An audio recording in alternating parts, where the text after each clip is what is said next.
In the heart of Ibokan, a thriving Yoruba settlement surrounded by thick forests and rolling hills, stood the Grand Abanla Palace.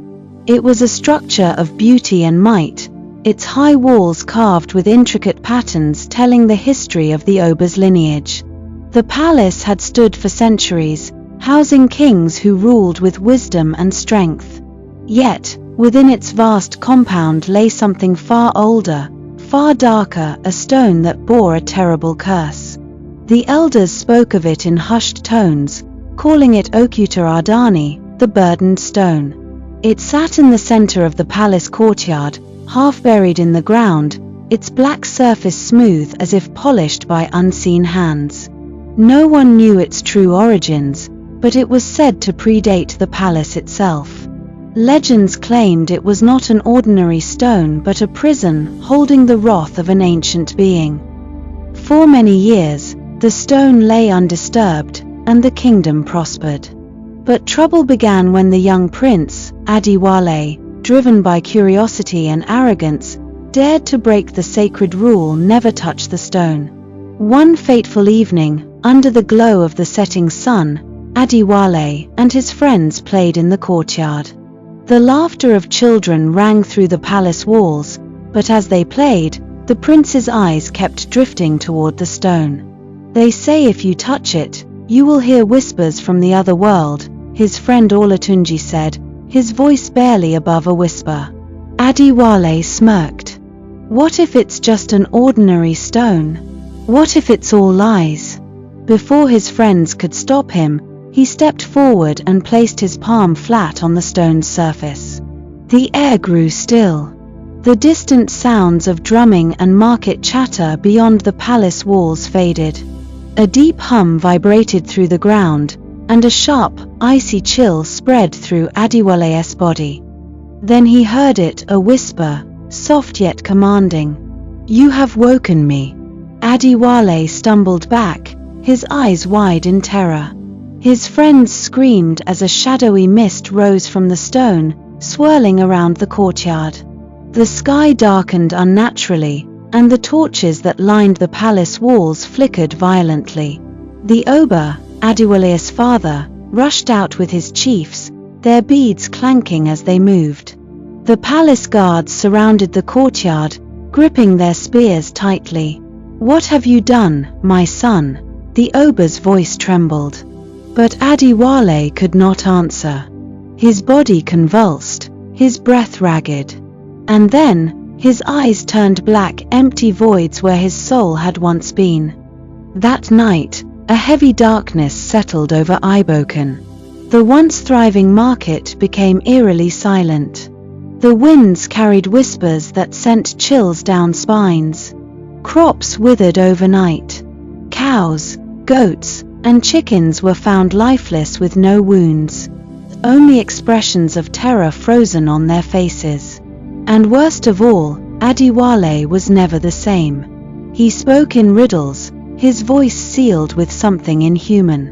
The palace healers tried everything, herbs, prayers, chants, but nothing worked. "The stone has taken him," whispered Yae with Akutulare Withgrave, the high priestess of the gods. "The spirit within is no longer asleep." The Oba, filled with grief, sought the oldest elder in the land, Baba Agbonirigan, a man whose age seemed immeasurable. The elder sat in the sacred grove, his back bent with time, his eyes sharp with wisdom. "The stone is not of this world," Baba Agbonirigan said.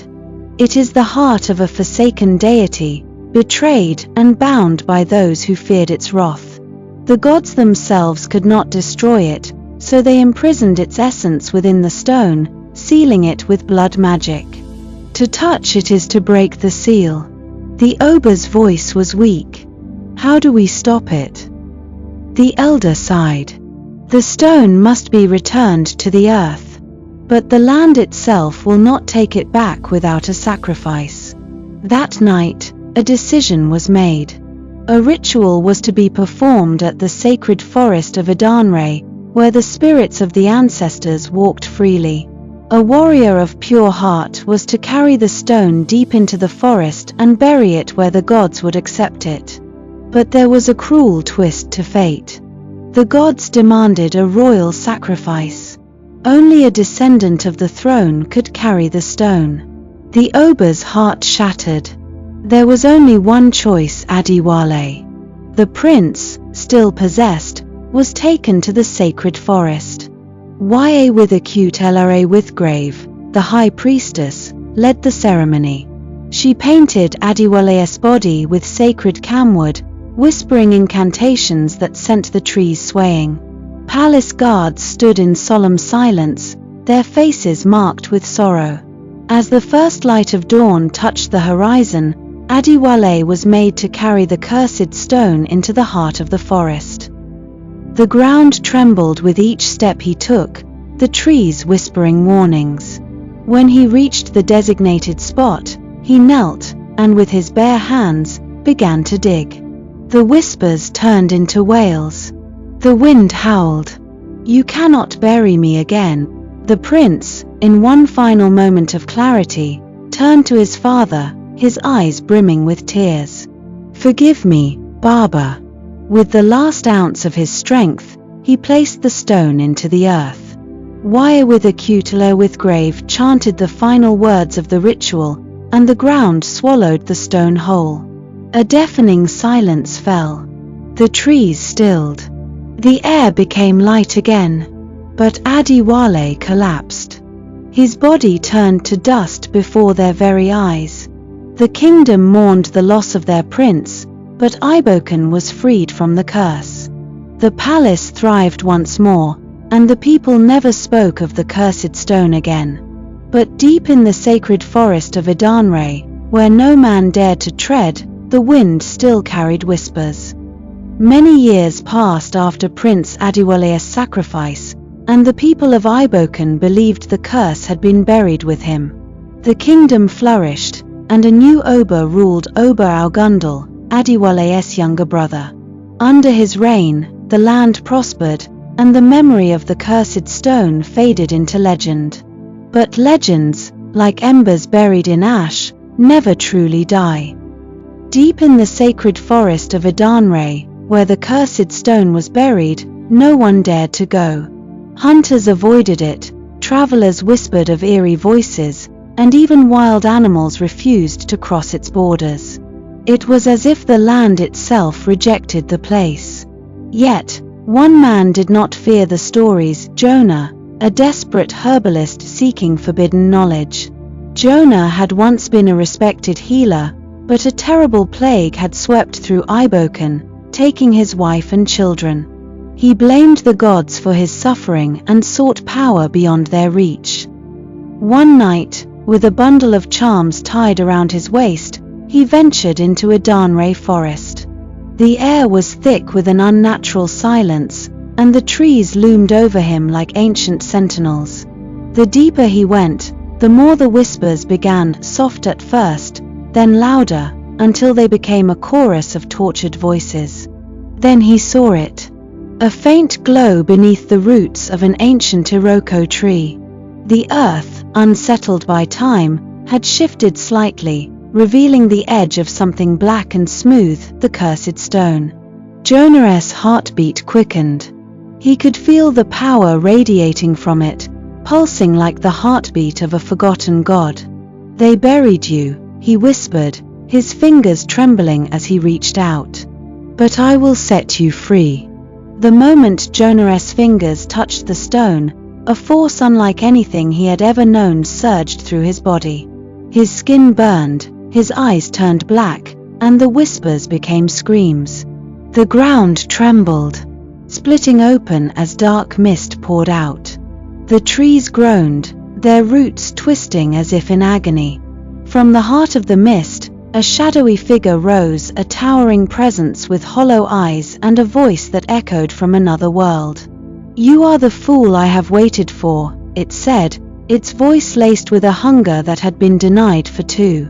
Jonah gasped, trying to pull away, but his body was no longer his own. The spirit of the forsaken deity had found a new vessel. The curse had returned. That night, the people of Iboken woke to a sky darker than any they had ever seen. A thick fog crept through the streets, carrying with it an eerie silence. The animals howled in fear, and the rivers ran black as ink. Ober Augundal stood on the palace balcony, gripping the railing as he felt an ancient terror stir within him. The last time this darkness had come, he was just a child. He knew what it meant. The stone, he whispered. Before he could issue a command, the palace gates burst open. Jonah stood there, his eyes no longer his own, his body twisted by the entity that had claimed him. Behind him, shadows slithered unnaturally, whispering in voices that did not belong to the living. The guards raised their spears, but with a single wave of his hand, Jonah sent them flying into the walls. He stepped forward, his presence making the very air heavy. "Your ancestors thought they could bury me." The voice that spoke was no longer Jonah's. "But the earth remembers. And now, I will take what is mine." Panic spread through the kingdom as the darkness took hold. Crops rotted instantly, water turned to poison, and the people fell to their knees, clutching their heads as the whispers invaded their minds.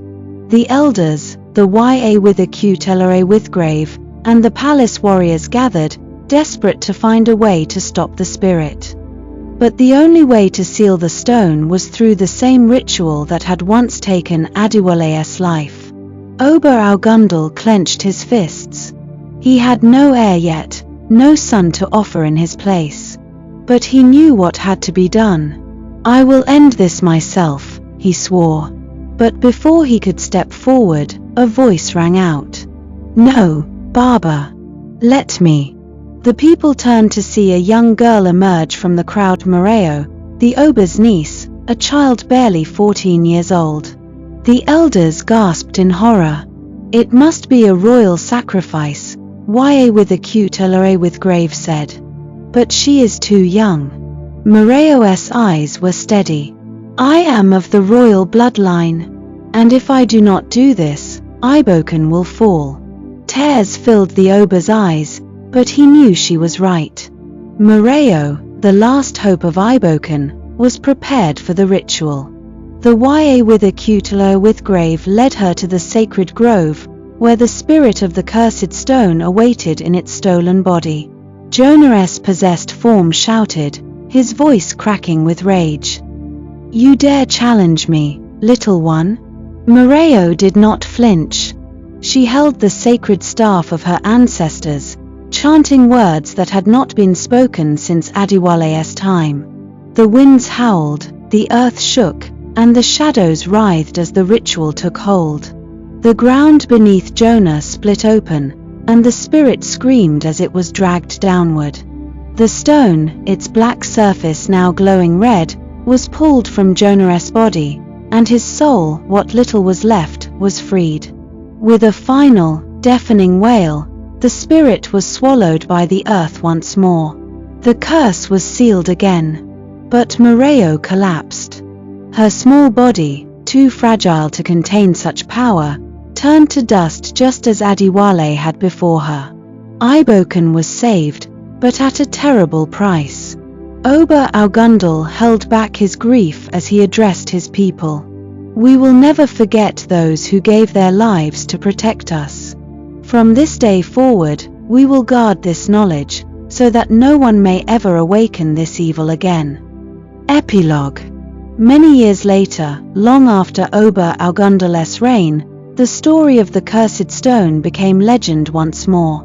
The sacred forest of Idanre remained untouched, and the people of Iboken thrived.